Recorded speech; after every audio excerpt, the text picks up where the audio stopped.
Hi friends, ಇವತ್ತು ಮೊಟ್ಟೆ ಸಾಂಬಾರು ಹೇಗೆ ಮಾಡೋದು ಅಂತ ನೋಡೋಣ ಬನ್ನಿ. ತುಂಬ ರೀತಿಯಲ್ಲಿ ಮಾಡ್ತಾರೆ. ಇವತ್ತು ನಾವು ಮನೇಲಿ ಹೇಗೆ ಮಾಡಿದ್ವಿ ಅಂತ ತೋರಿಸ್ತೀವಿ, ಬನ್ನಿ ನೋಡಿ ಅಂತೆ. ಮೊದಲಿಗೆ ಒಂದು ಮಿಕ್ಸಿ ಜಾರಿಗೆ ಟೊಮೊಟೊ, ಶುಂಠಿ, ಬೆಳ್ಳುಳ್ಳಿ, ಹಾಗೆ ಕಾಯಿ ಮತ್ತು ಸ್ವಲ್ಪ ನಾವು ಮೆಣಸಿನ್ಕಾಯಿ ಹಾಕ್ಕೊಂಡಿದ್ದೀವಿ ಖಾರಕ್ಕೆ ಸ್ವಲ್ಪ, ಅದನ್ನ ಹಾಕಿಬಿಟ್ಟು ಚೆನ್ನಾಗಿ ಪೇಸ್ಟ್ ಮಾಡ್ಕೊಳ್ಳಿ. ಮತ್ತು ಅದಕ್ಕೆ ಒಂದು ಒಗ್ಗರಣೆಗೆ ಹಾಕೋಕ್ಕೆ ಒಂದು ಈರುಳ್ಳಿ ಹೆಚ್ಚಿಟ್ಕೊಂಡಿದ್ದೆ, ಅದನ್ನ ನೋಡಿ ಒಂದು ಒಗ್ಗರಣೆಗೆ ಹಾಕ್ತಾಯಿದ್ದೀನಿ ನಾನು. ಒಗ್ಗರಣೆ ಅಂದರೆ ಎಣ್ಣೆಗೆ. ನಾವು ನಿನ್ನೆ ತಿಂಡಿ ಮಾಡಿದ್ದು ಒಂದು ಸ್ವಲ್ಪ ಎಣ್ಣೆ ಇತ್ತು, ಅದನ್ನ ಬಗ್ಸಿಟ್ಬಿಟ್ಟು ಉಳಿದಿದ್ದ ಪಾತ್ರೆಯಲ್ಲಿ ಮಾಡ್ತಾಯಿದ್ದೀವಿ. ನಾವು ಒಂದೇ ಟೈಮಿಗೆ ಮಾಡ್ತಿರೋದ್ರಿಂದ ಸ್ವಲ್ಪನೇ ಮಾಡ್ತಾಯಿದ್ದೀವಿ. ಹಾಗಾಗಿ ಒಗ್ಗರಣೆಗೆ ಒಂದು ಸ್ವಲ್ಪ ಈರುಳ್ಳಿ ಹಾಕಿಬಿಟ್ಟು ಅದೊಂದು ಸ್ವಲ್ಪ ಈರುಳ್ಳಿ ಫ್ರೈ ಆದಮೇಲೆ ರುಬ್ಬಿದ್ದು ಖಾರ ಹಾಕ್ಕೊಳ್ತಿದ್ದೀವಿ. ಆಮೇಲೆ ಒಂದು ಸ್ವಲ್ಪ ಖಾರಕ್ಕೆ ಧನಿಯಾ ಪುಡಿ, ಖಾರದ ಪುಡಿ, ಮೆಣಸಿನ ಪುಡಿ, ಹಾಗೆ ಸ್ವಲ್ಪ ಗರಂ ಮಸಾಲ ಮತ್ತು ಅರಿಶಿನ ಹಾಕಿಬಿಟ್ಟು ಒಂದು ಸ್ವಲ್ಪ ಚೆನ್ನಾಗಿ ಕುದಿಯೋಕ್ಕೆ ಬಿಡಬೇಕು ತಿರುಗಿಸಿ.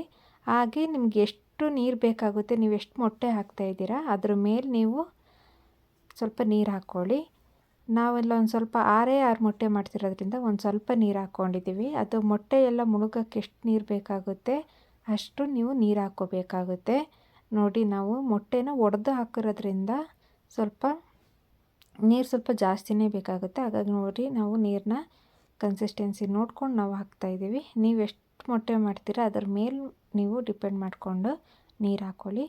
ನೋಡಿ, ಆಮೇಲೆ ಒಂದೊಂದೇ ಮೊಟ್ಟೆನ ಈ ಥರ ಒಡೆದು ಬಿಡಬೇಕು. ಮತ್ತು ಒಡೆದು ಬಿಡಬೇಕಾದ್ರೆ ಪಕ್ಕನೇ ಹಾಕಬೇಡಿ, ಒಂದು ಸ್ವಲ್ಪ ದೂರದಲ್ಲಿ ಹಾಕಿ. ಯಾಕಂದರೆ ಅದು ಮೊಟ್ಟೆ ನಾವು ಎಲ್ಲ ಆವಾಗಲೇ ಕಲಸಲ್ವಲ್ಲ, ಹಾಗೆ ಒಂದು ಸ್ವಲ್ಪ ದೂರದಲ್ಲಿದ್ದು ಅದು ಚೆನ್ನಾಗಿ ಫ್ರೈ ಆಗಬೇಕು. ಈ ಥರ ಸ್ವಲ್ಪ ದೂರ ಆಗಬೇಕು. ಇಲ್ಲಿ ಸ್ವಲ್ಪ ಹತ್ರ ಆಗಿದೆ, ಬಟ್ ನೀವು ಹಾಕಬೇಕಾದ್ರೆ ಒಂದು ಸ್ವಲ್ಪ ನೋಡಿಬಿಟ್ಟು ದೂರ ಹಾಕ್ಕೊಳ್ಳಿ. ಹಿಂಗಾದಮೇಲೆ ಮತ್ತೆ ಸಡನ್ನೇ ತಿರ್ಗ್ಸೋಕೆ ಹೋಗಬೇಡಿ, ಇಲ್ಲ ಎಲ್ಲ ಕಲಸೋಗ್ಬಿಡುತ್ತೆ.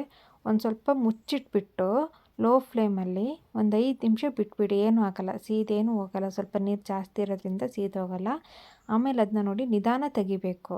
ಅದು ಬೆಂದಿದ್ರೆ ಚೆನ್ನಾಗಿ ಗೊತ್ತಾಗುತ್ತೆ, ಅದಿನ್ನೂ ಕರೆಕ್ಟಾಗಿ ಬೆಂದಿಲ್ಲ ನೋಡಿ. ಒಂದು ಸ್ವಲ್ಪ ನಿಧಾನ ತಿರುಗಿಸ್ಬಿಟ್ಟು ಹಾಕಬೇಕು. ಆಗಲಿಲ್ಲ ಅಂದರೆ ಬಿಟ್ಬಿಡಿ, ಇನ್ನೂ ಒಂದು 5 ನಿಮಿಷ ಬಿಟ್ಬಿಡಿ, ಏನೂ ತೊಂದರೆ ಇಲ್ಲ. ನೋಡಿ, ಇದೆಲ್ಲ ಇನ್ನೂ ಕರೆಕ್ಟಾಗಿ ಬೇಯಬೇಕು. ಇನ್ನೊಂದು ಸ್ವಲ್ಪ ತಂಗಿ ತಿರುಗಿಸ್ಬಿಟ್ಟು ಹಾಕಿ ಹಂಗೆ ಮುಚ್ಚಿಬಿಡಿ. ನೋಡಿ, ಫೈನಲಾಗಿ ಈ ರೀತಿ ಗಟ್ಟಿ ಬರುತ್ತೆ ಮೊಟ್ಟೆ. ಬೆಂದಿಲ್ಲ ಅಂದರೆ ಚೆನ್ನಾಗಿ ಗೊತ್ತಾಗ್ಬಿಡುತ್ತೆ, ಬೆಂದಿದ ಮೇಲೆ ಚೆನ್ನಾಗಿ ಗೊತ್ತಾಗುತ್ತೆ. ಅದನ್ನ ನೋಡಿಬಿಟ್ಟು ನೋಡಿ, ಇದು ಫೈನಲಾಗಿ ಆಗಿಬಿಟ್ಟಿದೆ. ಈ ರೀತಿ ಬರಬೇಕು. ಈ ರೀತಿ ಫೈನಲಾಗಿ ಆದಮೇಲೆ ಮುಗ್ದೋಗಿದೆ ಅಂತ ಸಾಂಬಾರಾಗಿರೋದು.